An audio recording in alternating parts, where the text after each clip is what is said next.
Welcome, Giant fans. Welcome. How you doing, everyone? Everybody's in the house. It's your Football with man. the fellas. It's all about Big Blue. And your There man you go. Mazo, and over there is. Clay from Brooklyn. Here we Back are. to talk about We back. We back. We are back. it. Yes, and that's from overseas travel. Yeah, Still it took jet us a while lag. to get back from that debacle in Germany. Oh man. Oh boy. First of all, I'm mad at the NFL for sending Germany two and seven teams. Like, I don't understand that. Are they mad at Germany? Are they trying to grow the sport or not? They're really not growing it that way. They really can't No, be because it that was some seems bad like football. that wasn't even like that would have not been a good Thursday night game. No, listen, they should have played that game like at a high school field on a Friday night, right after the high school game. Just let the high school crowd stay and watch and just not tell anybody about That was like, was it worth Okay. getting up early for? it. No, no. I mean, it was. Oh man, it was. But as usual, we found a way to lose. Oh, I think it's in the playbook. I It's, think it's in the it is playbook. clear that losing is what we're good at. We're Everybody's got to be perfected. good at something. That's what we're good at. If I hear Brian Dable say one more time that Daniel Jones gives us the best chance to win, which, by the way, he stopped saying. He He hasn't said stopped saying. Yeah, I was gonna say not that. saying that anymore. But Yeah, he but was saying that all year. I'm like, actually, what the statistics tell me is that he gives us the best chance to lose. Because right, right, right, right. now, again, it's not all on Daniel. It's not like, he's the only one playing. But anyway, 2-8, 2-8. second overall pick in the draft if the draft was today. We got second overall. Jacksonville's first. When we finished our game, We were because we played so early, we had the number one pick because okay. we hadn't played yet. So we were 2-8 and they were still 2-7. So because we had more losses than them, it showed up as we had the number one overall pick. But by the end of the day, Jacksonville played and lost. And so now they're 2-8 also, but they have a easier strength of schedule than we do. So even though we're both 2-8, they would have the first overall pick. So if it ended today, And today we'd be picking second, which can still get you Cam Ward. yes, Right? it can. Yes, it can. I don't think Jacksonville's ready to give up on Trevor Lawrence. I mean, I know he's out for the season, or he's out for the foreseeable future, probably the season. But I don't think they're ready. I mean, they just signed him to like a $bazillion contract over the Right. summer. So No. I'm pretty sure they're not ready to draft a quarterback. So is it that time? I mean, we just lost. We just lost, in Germany, and I know that was a long ride back. I know that was a Oh, long ride back. yeah. Oh my Glad I God, wasn't on that flight. man. But just listening to Dable, like even this week, it, honestly think what they're doing right now is the Giants are not waiting. They're actually, excuse me, they are waiting to make an announcement. Right. I think right now the first team snaps are being split. That would be my guess. They're being split right now. So Drew Lock is getting in there. He's getting a lot of reps right now, and they're not gonna make a statement until like they might even say game time or something like I was that. going to say they don't actually ever have to make a statement. They could just trot him out onto the field. But my guess is that there'll be so many questions asked and hard to keep all 53 players quiet that it'll probably get out by like Wednesday or Thursday of next week. Right. That's my guess. And that, again, that's assuming we make the change, which we should, but you never know. But there's other media folks are saying that they think Daniel Jones has played his last game as a New York Giant, which Certainly as a starter. now I'm wait a okay minute. with that. I'm okay with that. I think is now when did you say before? When does that hit? Like if we get rid of him or cut him before, I think it's No, like we June have to 1st. cut him before, I think it's the fifth day of the new season. Like, let's say the league year starts at whatever, March 15th. Then by March 19th, we have to have cut him. We can cut him now, right? It's never too soon to cut him. Right, right. By the fifth day of the season, I believe it is, his contract guarantees for the next year. So we have to have cut him before then. Yeah. And we will. Oh yeah, oh yeah, oh yeah, oh yeah. That's a business decision that has to be made. has to be made. And And a football decision, but that's certainly a business decision. right, right, because of the business decision that they didn't make correctly. Several, That but yes. that number 26, who as of the showing of the recording of this podcast right now, Mr. Barkley is either number one or number two in rushing in the NFL, but we didn't need that in Giant Land. We didn't need No, that. why would we want that? And I heard somebody, you ever watch Good Morning Football? Carl Brandt said something today that I've been saying all year long, but I finally heard somebody else say it. He said, if Philly didn't have the tush push, Saquon would be the runaway candidate for MVP because Jalen Hurts has 10 rushing touchdowns. A good 5 or 6 of them would be Saquon's on any other team, right? Right. He's running it in from the 1 yard line. If it wasn't for the tush push, they would just turn around and hand it to their running back, Saquon Barkley. So you have another 5 or 6 touchdowns. And if you add another 5 or 6 touchdowns to the statistics he already has, like you said, he and Derrick Henry neck and neck for leading the league in rushing, he would be, I say MVP, at least offensive player of the year. MVP may be, that seems to always go to a quarterback no matter Right. what. But Right. offensive player of the year, he'd be the leading candidate for that. He's having a great season even without the touchdowns that Jalen basically takes from him. Right. Right. That he could have been having in Right. Giant Blue. He could have been having And used to have in Giant Blue. We just decided we don't want that anymore. I just, But anyway, I just had to get a moment. I had to get that out. Yes, I know. It gives me stress each week. Talking about Daniel Jones gives me stress enough. Talking about Saquon really pushes me over there. It's just Marvel has this what if series, and that seems to be what we do with Saquon. What if? But, exactly. But getting back to this Carolina debacle, first of all, Carolina can't beat anybody. They're probably the second or third best team in the state of North Carolina, UNC. The fact that they beat us is embarrassing. It's just embarrassing. It was totally embarrassing. It's like, and so many, I mean, first of all, have we tackled Chuba Hubbard yet? I mean, no. I think he's still running through our secondary because the defensive line hasn't even seen him. I don't think his uniform got washed after the game. He was just running through untouched to the second level. I mean, they were pushing our defensive line back. They were like 5-10 yards. I mean, they were pushing them back like crazy. Like somebody. 28 carries for 153 yards and a touchdown. He averaged 5.5 yards a carry. But 28 carries. He didn't just have a couple of good runs. Right. He was in our business all day long. That was like the playbook was wide open for them. It was always like 1st and 10, 2nd and 2. It was Chuba to the left, it was Chuba Hubbard to the left, Chuba Hubbard to the right, Chuba Hubbard to the middle. Whatever they wanted to do, that just worked. And the funny thing is, we actually had more yards passing than them. We don't usually throw for very much, but we had 190 yards passing, which is not much, to their 126 yards passing. But the fact is, they had 188 yards rushing, so they didn't have to pass much. If I remember though, didn't Jalen Hyatt get a reception? He had not a reception; he had 4 receptions on 4 targets. And that begs the question: did he just suddenly learn how to play receiver this week? Right. Probably not, right? So it seems as though throwing to Jalen Hyatt is a viable option. You just have to have somebody that's going to do it. And reach him. Well, he didn't catch anything long, so he still hasn't really reached him. But at least he connected with him. At least he found him on the field and said, "Oh, Jalen's open. Let me throw the ball to Jalen." And these were big catches. And like that last drive in regulation where we tied it up, he had, I think, 3 of those catches were on that drive. Oh. At least 3 of them. Oh, I just remember you said like he finally seen that he was open. They were showing, and this was even today, that the flea flicker. No.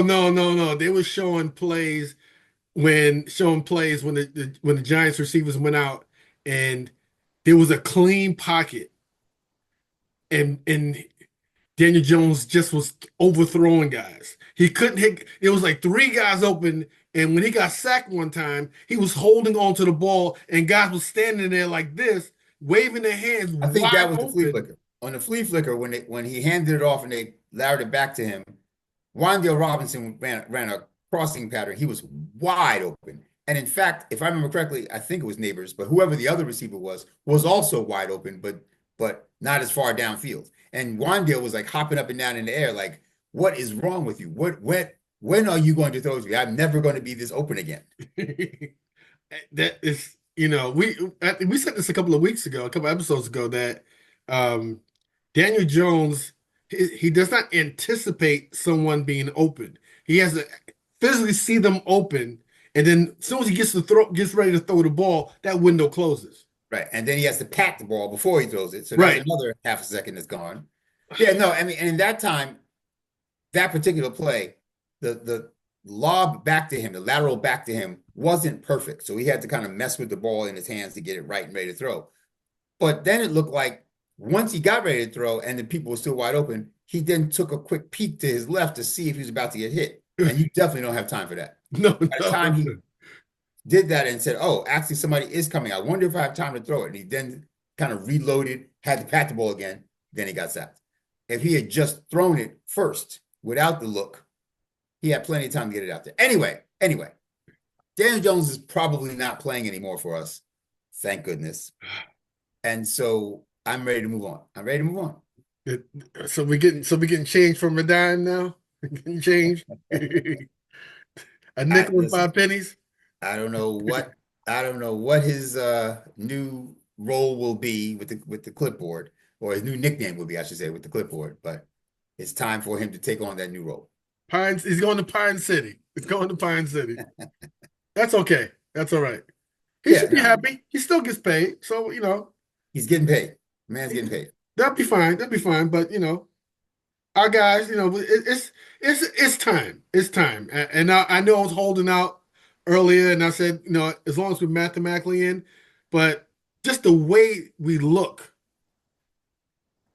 I know we He's not picked a high inspiring draft pick. confidence in anybody else. Like he makes the team. I mean, listen, I'm not in the huddle, I'm not in the practices, so I can't say this like I know this for a fact, but just as an outsider looking in, it looks like he makes the team have to play perfect. They know they're walking on eggshells. They know that, we only have a couple of opportunities per game because he's not able to give us, to lift us and to extend and carry us. So we have to do everything else perfectly. And it's really hard to play when you have to be perfect. Right, right. And again, we're not gonna put all the blame on Daniel because there's a whole lot that's not right with the team right now. Correct. But he's in the most important position on the team, and he's not moving them spiritually, emotionally, and not down the field. And it's year 6, right? This is not like a rookie or a second-year quarterback that you can say, well, he'll get it together, he'll figure it out. No, this is who he is. In fact, he's been better than this before. Like this is on the downside. Right, right. The trajectory arrow is not pointing up. You figure, but they started letting him the past couple of weeks. They started letting him run more. Right, and that scared me. Scared me. Right, especially that injury clause. Right, right. And he started laying that. Remember we talked laying that shoulder in there, like, oh, yeah, Daniel, come on. It's time to move on. It's time to move on. I'm with that. Speaking of moving on, now that we have a bye week and no game this weekend, I've started looking ahead. First of all, I started several weeks ago, but I've started seriously looking ahead to the offseason. Right. To me, 2-8, and you just lost to Carolina. I'm ready to put a bow on this season. I think we are more likely to not win any more games than we are to win a significant number of games to make the season interesting again. We still want them to win. Every single week, I'm going to every week. But reality says there's not going to be too many of those, if any. So I'm looking ahead to the offseason, and there's some things that, would make me happier about our prospects next year. And so I've started a little something that I've been calling giant steps. I like that. Giant steps. Giant steps, not the classic jazz album, Giant Steps, but giants steps. Steps we should take to try to make next year a little bit better. So if you don't mind, I'd like to, take a look at some of those steps and see what would make me happy? What do I think the Giants should do to make next year a little bit better than this year? Get to If that's okay stepping. with you, I'm Get gonna to stepping. let's get to Please step. get to stepping because I need give me some positive. Give me some positive because right now So I'm looking I out there at that team. My goodness. I'm just saying that these are just a few ideas that I've had. I'll elaborate on them more later. But first of all, for both fellas, all about Big Blue. All about Big Blue. There they Uh, go. Here they go. The Giants kicks. I love them. I love them. These are some moves I think we should make in the offseason. So first of all, some people we should cut. And guess who's first on that list? Daniel Jones. Yes, indeed. Daniel Jones, we just have to get rid of him. If we cut him before June 1st, we say, and June 1st is key, by the way, in case you didn't, those of you watching us who don't know that, the NFL gives you a June 1st designation. If there's any dead cap money, you can split it over 2 years if you do it after June 1st. If you do it before June 1st, it all hits on this year. So I'm willing to bite the bullet and do it before June 1st, because I want him out of there by like March 1st. And that would save us $19.4 million. Right now, our cap space for next year is about $42 million. That would save us another $19 million. We would have a dead cap hit of $22 million, but that's okay. Dead cap means that that's money that you can't use on new players because it is allotted to someone that's no longer on the team. And in this case, Daniel Jones would no longer be on the team. Now, does it matter though with that? Does it matter if he's like signs with another team? We still No, have that. We no. still had that cap hit. Still have to. That's from signing bonuses and other things that we've already paid him. That for accounting purposes, you're allowed to split that over the length of the contract. But once he's no longer on the team, they all accelerate onto this year, or in this case, next year, into that year's salary cap. So we theoretically owe him $11 million a year for 4 years in signing bonus. Right. And 2 years have already been paid out. But if we cut him in this offseason, the last 2 years will then all come up at once. Like I said, if we wait till after June 1st, in theory, we could do 11 this year and 11 next year. But I don't want to do that. Because the other side of the coin is if we don't cut him by the 5th day of the league year in March, then his next year's salary becomes guaranteed. No. So we can't have that. No, so no. 19.4 would be a problem. Can we send him home now? Yes, we can. We can. We're gonna worry about the that date. cap hit would hit now. And we don't have the cap space for it to hit now. We need to hit on the 2025 cap. In any event, Daniel Jones is going to get cut, I'm pretty sure, somewhere between whatever the last day of the regular season is and the first day of the new league year in March. And that will save us $19 million more dollars. So our cap would move up to like 61, almost $62 million just from that alone. Okay. I want us to trade or cut Greg. You know, he's very talented. I think we could trade him. Certainly, we could package him and someone else together and trade, because there's a lot of teams who are in win now mode who have bad or injured kickers who might say, you know, when Graham Gano is healthy, he's really good. So, you know, he's like, 36, 37 years old. But for a team that's in win now mode, maybe you take a really good kicker who's got a year or two left in his career over the guy you have now. So I think, we can get rid of him for something, but if not, just cut him. And that would save us another $3 million. Okay. Josh Azudu. I'm done with the Josh Azudu experiment. And I feel bad because we never really put him at guard, which is his best position, but it looks like we're never going to put him at guard. So as a tackle, he's just not the answer. He's done.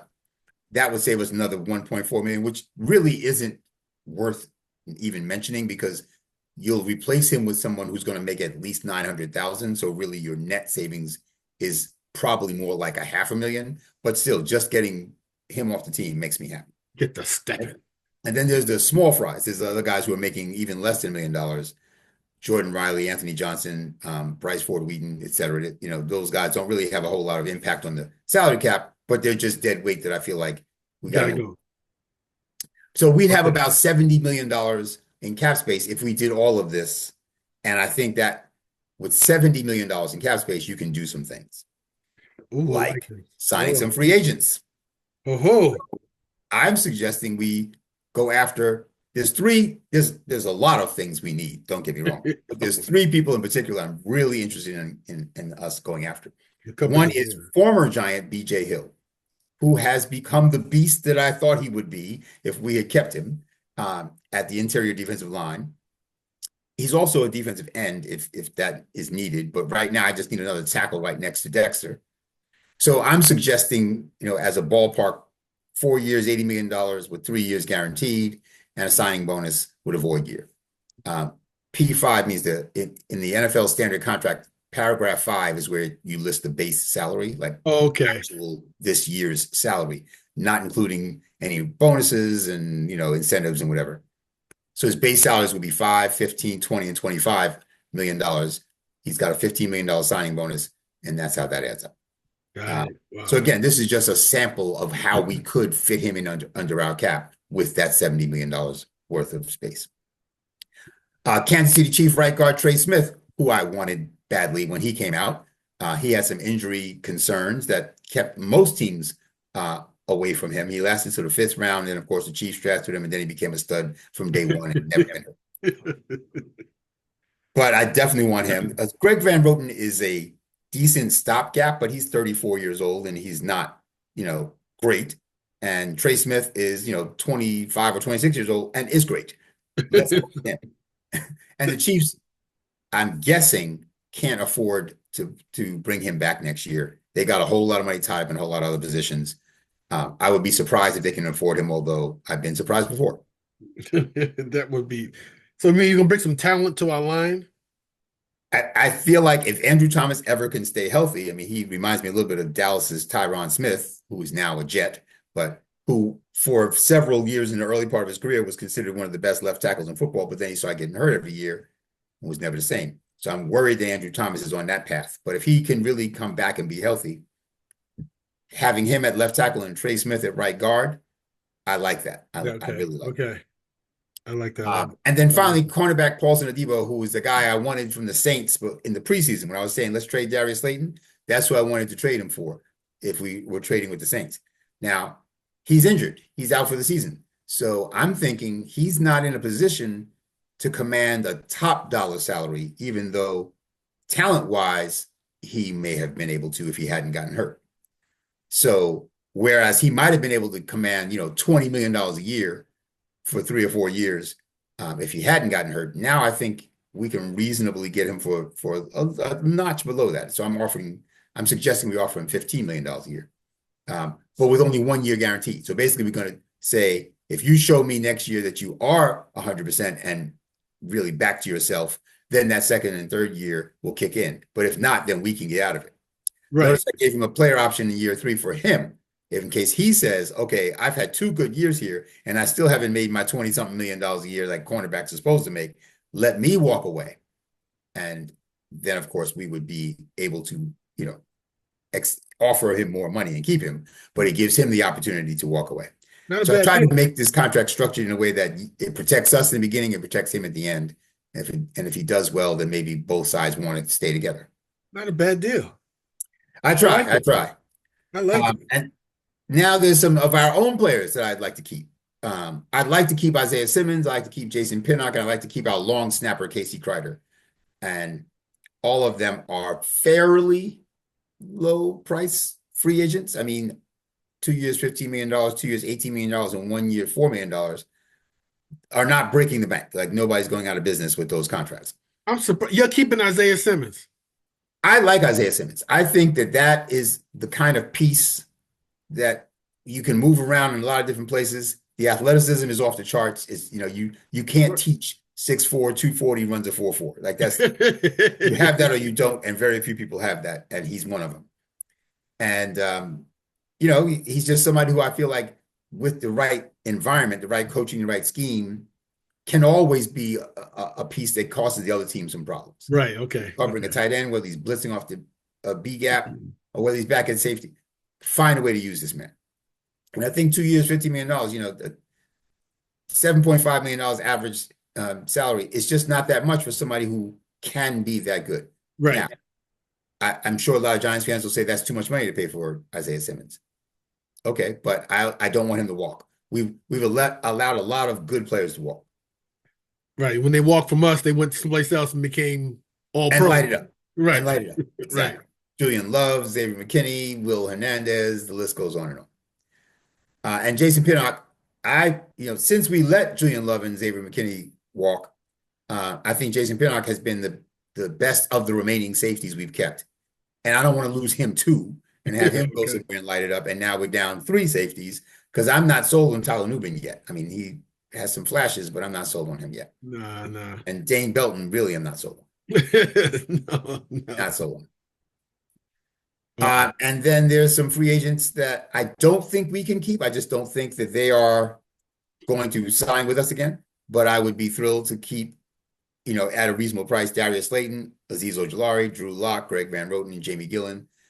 But it would have to be on team-friendly deals. And frankly, I don't see any of them saying, well, let No. me give the Giants a discount. No. Slayton's gonna go. Definitely get out of here. Gotta go. Yeah. And Drew Azeez, Lock we might be able to keep Drew Lock. we might. Maybe, but that's not going to move the needle too much. It depends on what he does the rest of this year, right? If he does in fact starting for us this week and goes 3-5 or whatever is 3-4, I guess, then he's going to want more money than we can afford. Right. Okay. Yeah.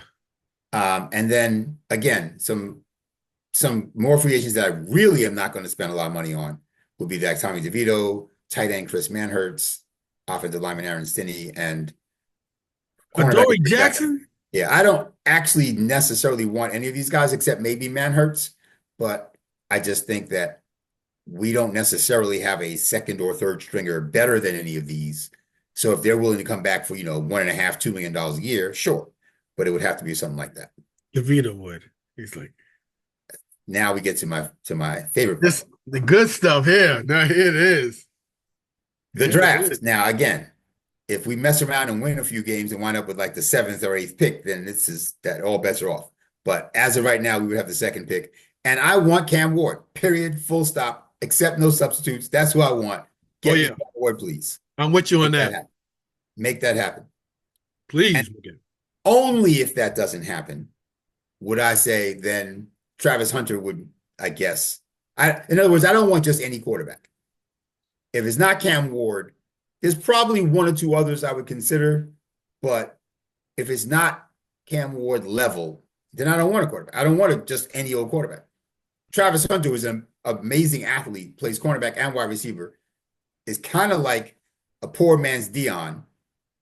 Yeah. It's enough of a difference maker where I can see saying, well, let's pick him if we're picking, 8th and he's somehow still on the board. Although, frankly, I think he's going in the top 3 or 4. Oh, he's definitely going. He's definitely going.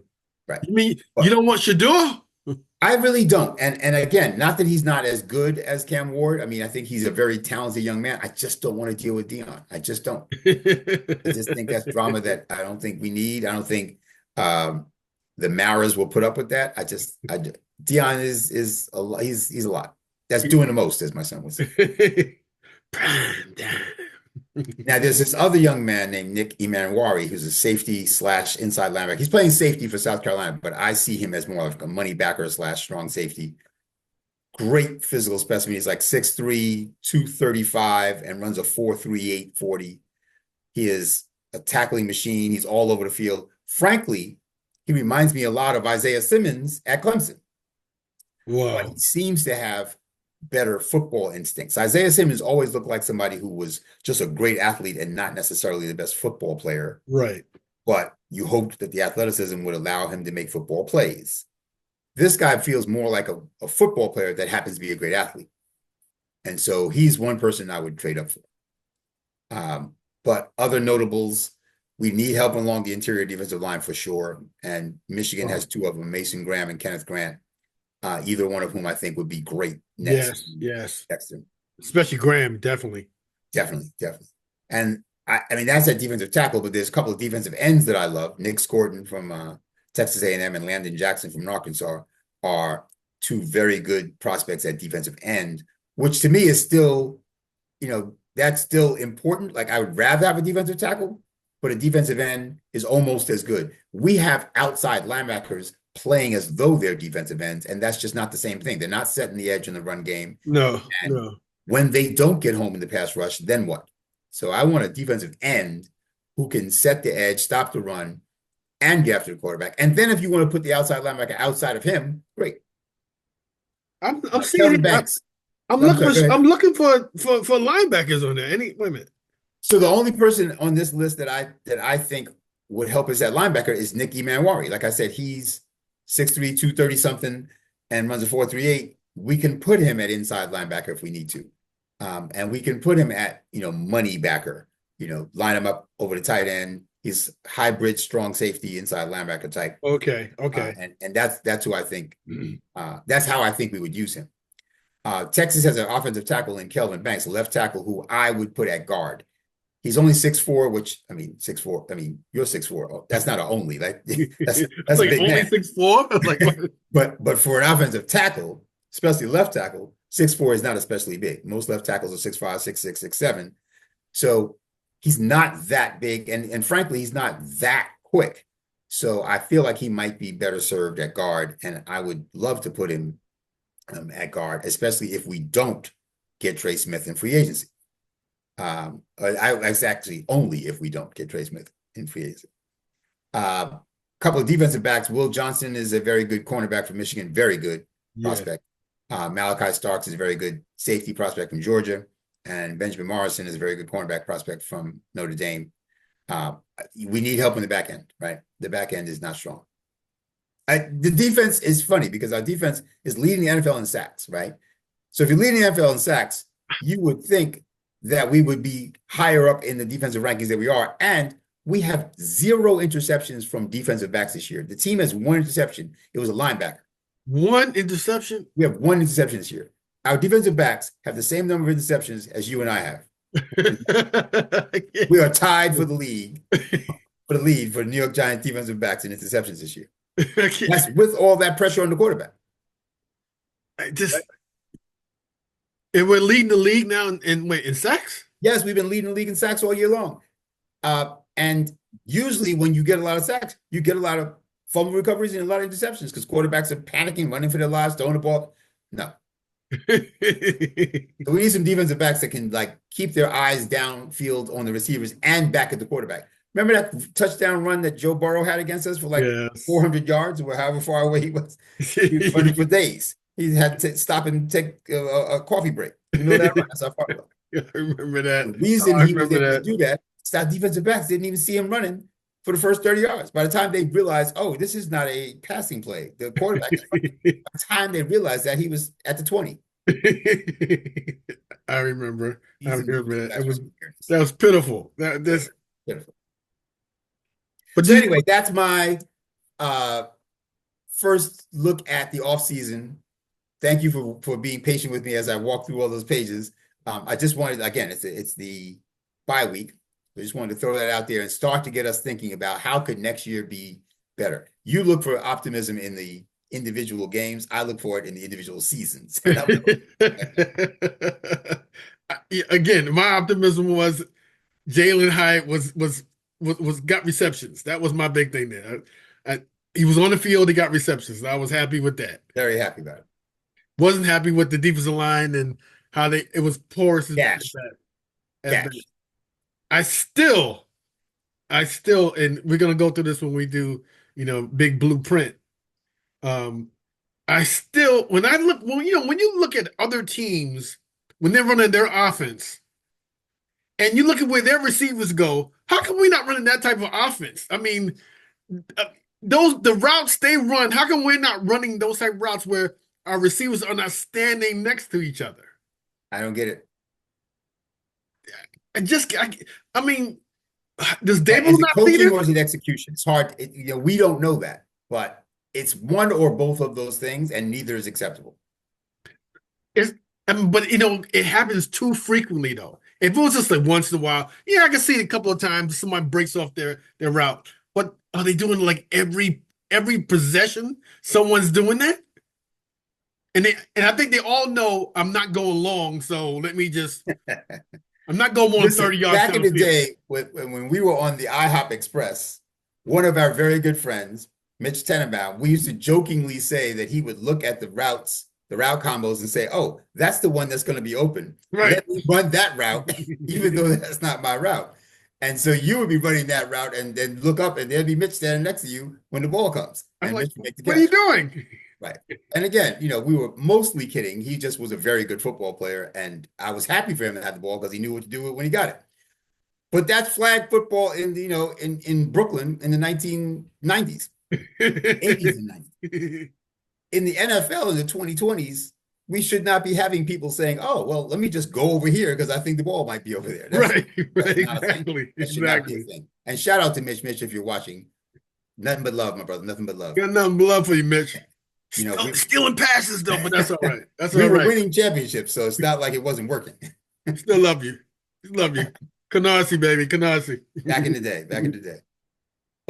See, that's what I'm saying. I don't know if it's route combos that the coaching staff needs to improve on, or if it's route execution that our receivers need to improve on. But somehow or another, you're right. We find ourselves looking at all 22 films and seeing two Giants receivers 5 yards apart, and that should not be the case. I question both covered. Right. I question sometimes them getting off the line of scrimmage. Are they just not getting off quick enough? And I guess and that throws off the timing. Maybe that throws off the timing.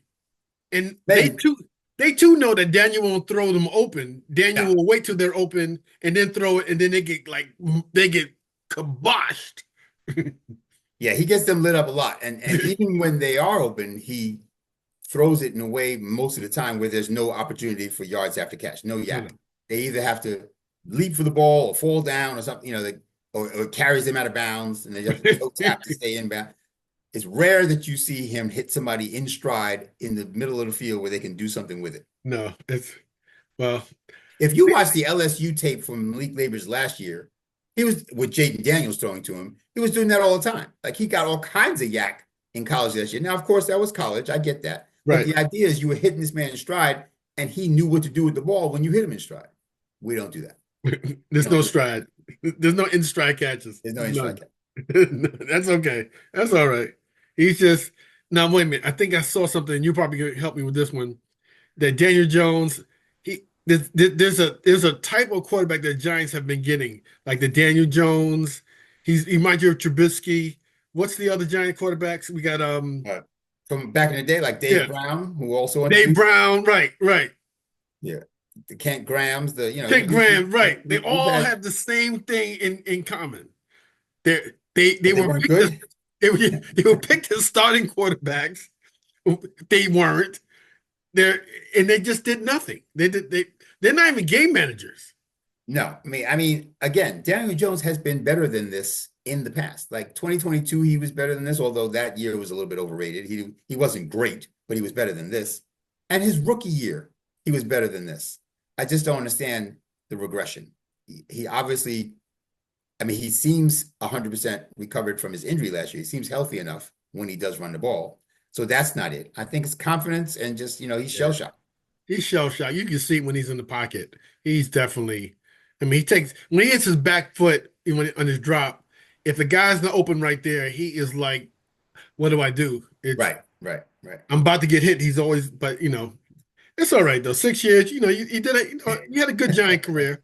It's time to go. It's time to go. I'm sorry. For him, it's definitely time for him to go. It's time for him. I have nothing against him, but dimes, your nickels now. It's time to go. Sorry. Speaking of time to go, it's getting close time for us to go. We can only talk about Daniel Jones and the Carolina Panthers game for so long. But hey, I know you guys enjoyed it. Hopefully you did. Let us know how you think about our broadcast.